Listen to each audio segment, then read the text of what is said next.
For many, the service of 9 lessons and carols from King's College, Cambridge, is when Christmas begins. Listened to by millions of people around the world, it starts with the chorister singing the first verse of Once in Royal David City.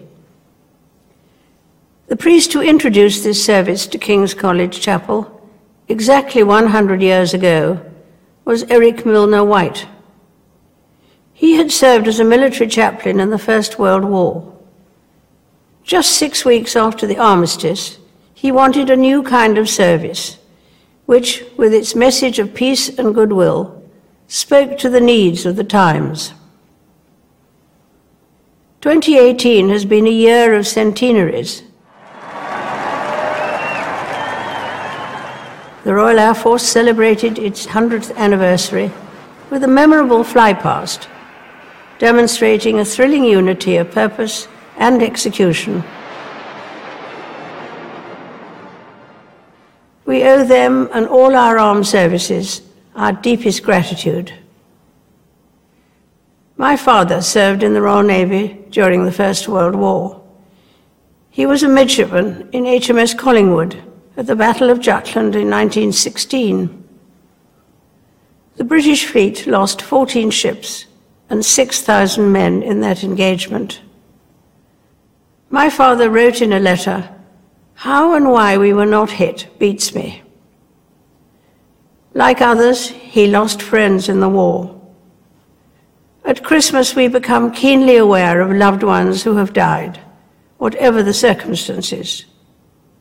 But of course, we would not grieve if we did not love. Closer to home, it has been a busy year for my family.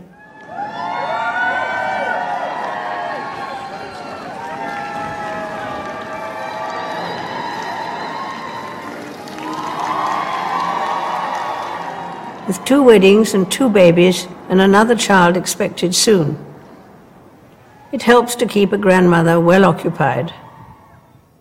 We have had other celebrations too, including the 70th birthday of the Prince of Wales. Some cultures believe a long life brings wisdom. I'd like to think so.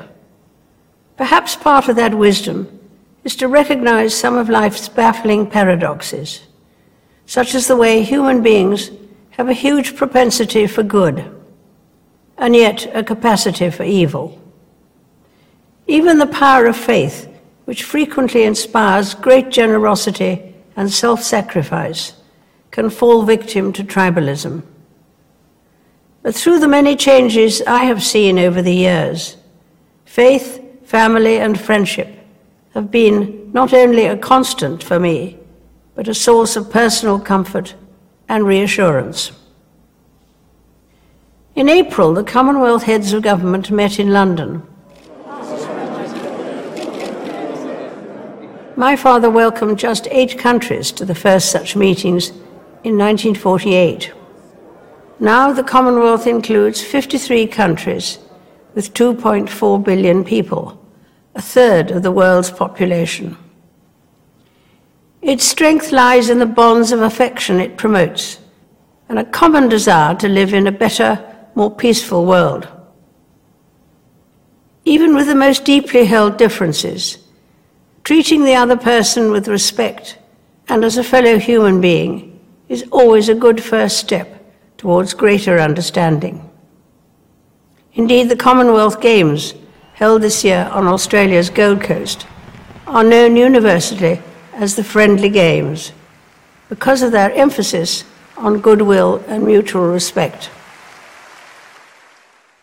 The Christmas story retains its appeal since it doesn't provide theoretical explanations for the puzzles of life. Instead, it's about the birth of a child and the hope that birth 2,000 years ago brought to the world. Only a few people acknowledged Jesus when he was born. Now, billions follow him.